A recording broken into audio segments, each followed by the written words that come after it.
Apakah yang anda bayangkan apabila mendengar perkataan robot? Adakah bayangan anda seperti yang ditayangkan di animasi? Atau robot industri di kilang? Atau robot seperti binatang peliharaan? Atau robot yang bergerak seperti manusia?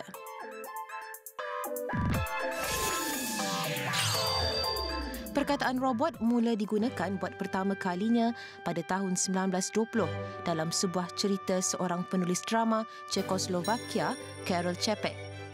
Nama robot yang diberikan oleh Čapek kepada mesin yang bekerja keras adalah berasal dari perkataan Czech berbunyi robota yang bermaksud buruh paksa. Sekarang, robot merupakan kewujudan penting dalam kehidupan kita. Sebagai contoh, robot pengimpal sibuk bekerja di kilang-kilang kenderaan. Di gudang, bungkusan-bungkusan berat diangkut dengan ringan oleh robot.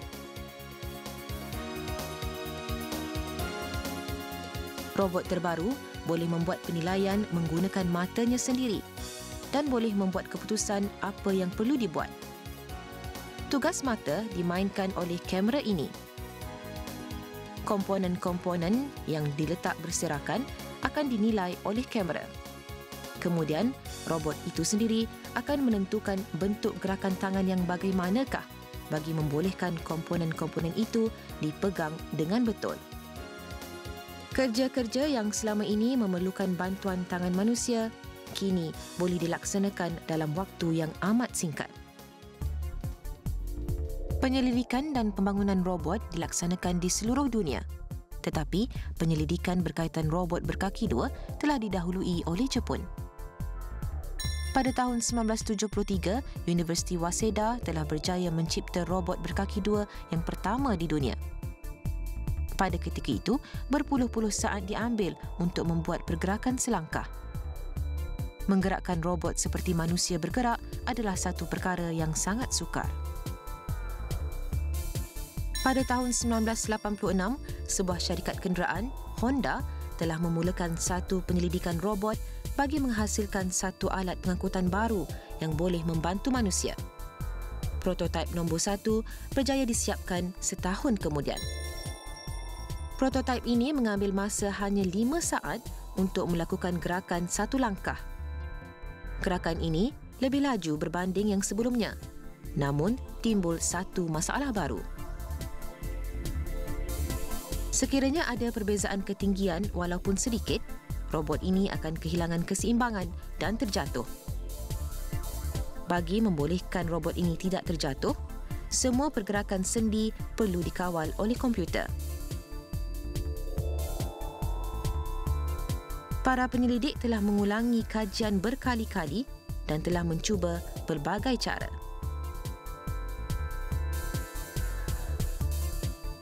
Pada tahun 1993, iaitu 7 tahun selepas memulakan penyelidikan, robot berbentuk manusia nombor 1 yang boleh menaiki dan menuruni tangga telah berjaya dicipta.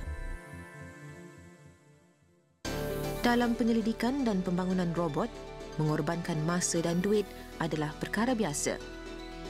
Tetapi, sekiranya hasil penyelidikan itu diumumkan dalam masyarakat yang berasaskan maklumat sekarang ini, adalah tidak sukar untuk menirunya dan menghasilkan robot tiruan. Seandainya kita membenarkan orang lain meniru sesuka hati hasil ciptaan kita tanpa kebenaran, apakah yang akan terjadi? Tidak salah lagi, pasti akan hilang erti bekerja keras untuk memikirkan dan menghasilkan benda baru mendahului orang lain. Kesannya, tiada lagi penghasilan ciptaan baru yang mungkin akan mengakibatkan pembangunan masyarakat terganggu.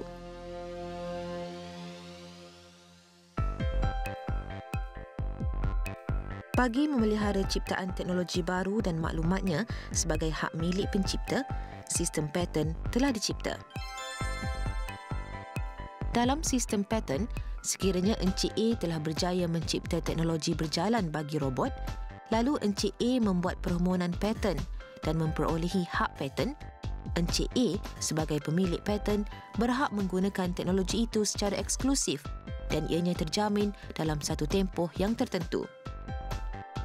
Selain itu, sebagai pemilik paten, beliau bukan setakat boleh menggunakan ciptaannya untuk diri sendiri. Malah, sekiranya orang lain, misalnya seorang penyelidik bernama Encik B, berhasrat menggunakan teknologi berjalan bagi robot, Encik A boleh membenarkan Encik B menggunakan teknologi berjalan itu dan sebagai ganjarannya, Encik A boleh menerima bayaran daripada Encik B. Encik A boleh menjana semula pembiayaan kemajuan robot dan boleh melaksanakan kajian baru. Sebaliknya, penyelidik Encik B yang menggunakan paten akan berusaha sedaya upaya tanpa membazirkan wang dan masa bagi membolehkan robot yang ingin dihasilkannya berjaya disiapkan. Sistem paten adalah sistem yang bertujuan meningkatkan motivasi dan semangat persaingan dalam menghasilkan rekaan baru. Dalam masa yang sama, ia bertujuan mendedahkan teknologi dan idea baru kepada dunia dengan meluasnya dan ini berperanan dalam kemajuan teknologi juga perkembangan industri. Pintu paten terbuka bagi mereka yang memikirkan ciptaan baru. Kyoto merupakan bandar lama Jepun yang juga terkenal dengan sejarahnya, mempunyai berbagai kuil dan bangunan lama. Di sini terdapat seorang pereka yang mencipta satu teknologi baru seorang diri dan telah menerima paten. Beliau adalah pereka robot Encik Tomotaka Takahashi. Apabila bercakap tentang kemajuan robot, kita mungkin membayangkan yang kebanyakan mereka menggunakan kemudahan yang besar bagi menghasilkan rekaannya. Tetapi, Encik Tomotaka menghasilkan robotnya dengan membuat sendiri setiap komponen robotnya dan menyiapkannya di dalam sebuah bilik di rumahnya. 子供の頃に鉄腕アトムの漫画を読んで、その中に登場するロボットを作る科学者に憧れて、で、ロボットを作りたいなと思いながら、そこが原点ですね。一人だから気楽な部分もあれば逆にしんどい部分もありますしね。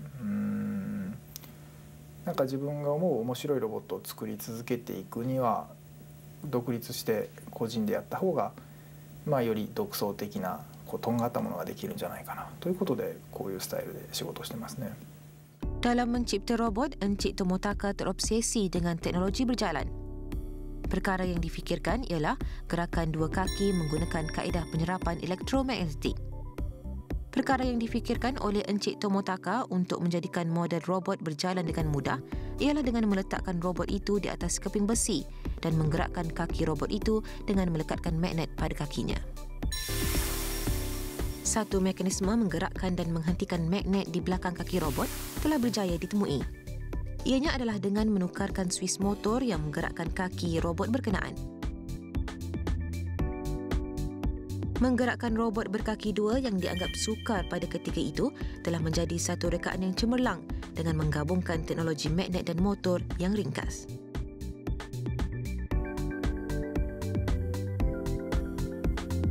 Seterusnya, Encik Tomotaka menumpukan perhatian kepada gaya berjalan robot. Sebelum ini, robot berjalan dengan posisi melutut. Dengan merasakan yang pergerakan seperti itu tidak semula jadi, kajian tentang pemasangan dan kedudukan motor dimulakan sendirian. Teknologi direka supaya lutut kaki robot yang mencecah tanah sewaktu robot berjalan kelihatan seperti merenggang. Teknologi merenggangkan lutut yang baru dan kelihatan hidup itu dinamakan Shin Walk.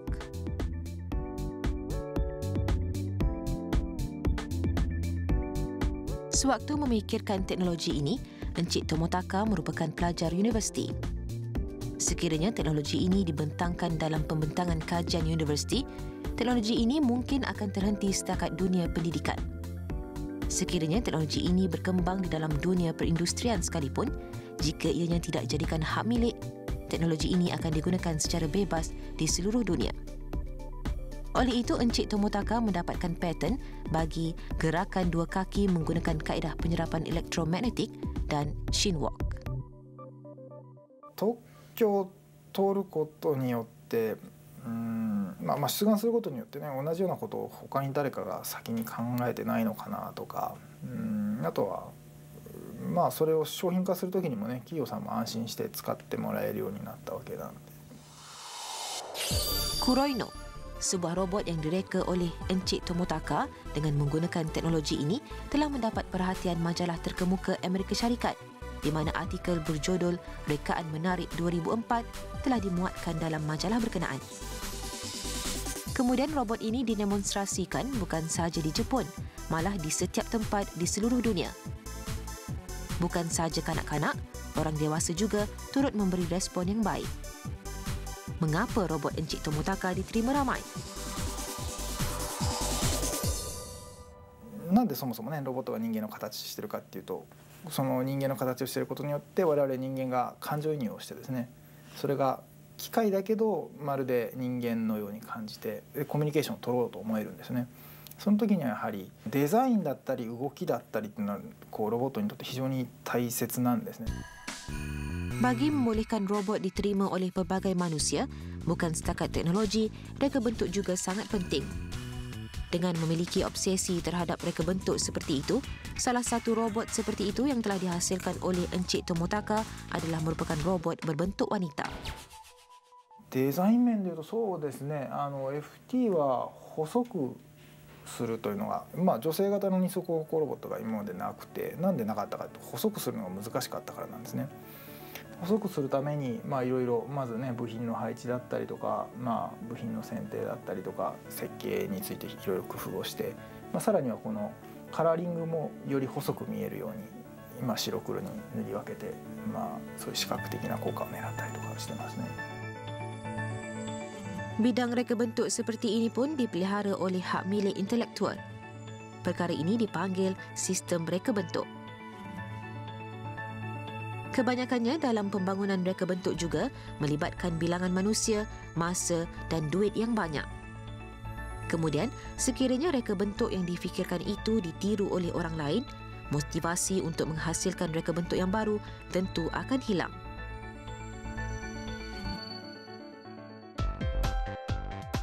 Sama seperti paten dalam bidang teknologi, hanya pereka bentuk itu sahaja yang mendapat hak menggunakan reka bentuk berkenaan. Sistem untuk memelihara reka bentuk ini dipanggil sistem reka bentuk.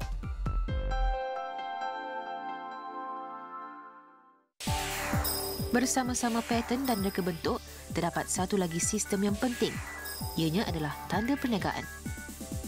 Tanda perniagaan ialah nama atau tanda yang diberikan kepada barangan dan perkhidmatan yang terdapat di sekeliling kita. Dengan tanda perniagaan ini, kita dapat mengetahui apakah isi barangan tersebut dan syarikat pengeluarnya. Sistem ini mempunyai fungsi yang amat penting. Selain pihak yang berhak, pihak yang tidak mendapat kebenaran dari pihak yang berhak tadi tidak boleh menggunakan daftar perniagaan pihak yang berhak tersebut kepada barangan dan perkhidmatan mereka.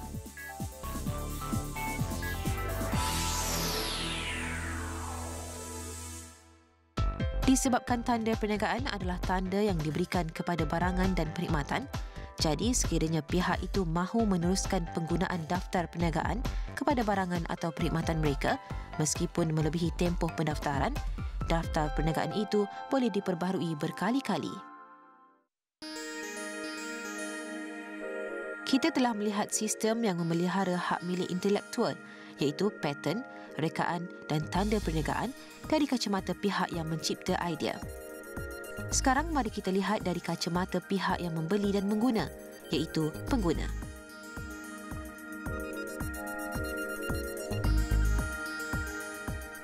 Di sini ditunjukkan barangan tiruan yang telah dirampas sehingga kini dan barangan asli. Contohnya pen ini. Jika dilihat, kelihatan serupa sahaja. Atas ialah pen asli. Pada pen tiruan yang di bawah, tulisan Ki ditulis sebagai Chi.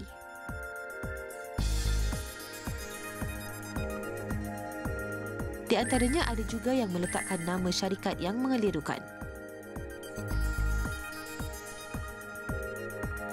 Barangan tiruan seperti ini, kerana kebanyakannya berharga lebih murah daripada barangan asli, menyebabkan kita cenderung membelinya. Tetapi, kualitinya rendah dan kadang-kadang boleh membahayakan kehidupan kita. Dan juga, dengan membeli barangan tiruan, barangan asli tidak dapat dijual.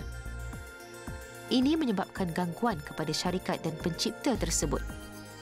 Kesan buruk daripada barangan tiruan di Jepun sahaja mencecah kira-kira 1 bilion yen setahun.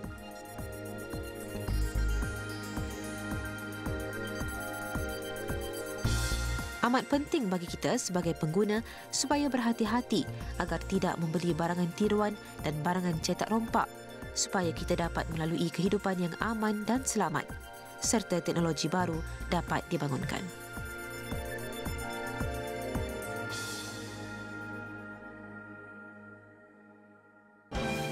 Robot-robot semakin maju dengan pembangunan teknologi baru yang semakin lama semakin berkembang.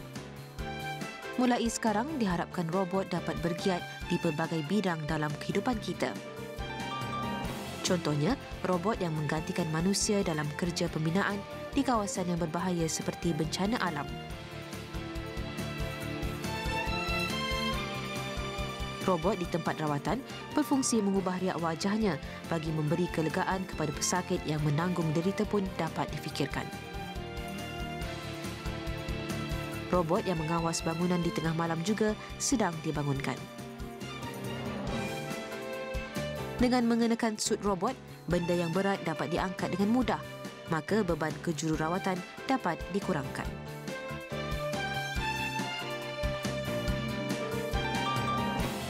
Motivasi mencipta robot-robot baru ini disokong oleh sistem hak milik intelektual yang antaranya ialah paten yang melindungi teknologi, reka bentuk yang memelihara reka bentuk dan tanda perdagangan yang menjamin imej syarikat. Sudah pasti hak milik intelektual tidak hanya pada robot sahaja. Ianya ada pada pelbagai barangan di sekeliling kita. Contohnya ialah isyarat asap yang digunakan untuk perhubungan dengan orang yang jauh. Sistem hak milik intelektual yang mempercepat pembangunan teknologi melahirkan pelbagai idea baru. Telefon talian tetap dan akhirnya telefon bimbit yang mempunyai fungsi memainkan audio dan video di reka cipta. Impian manusia untuk terbang seperti burung telah menjadi realiti hasil daripada galakan pembangunan teknologi. Sekarang, kita sudah boleh bergerak ke seluruh dunia dengan menggunakan kapal terbang.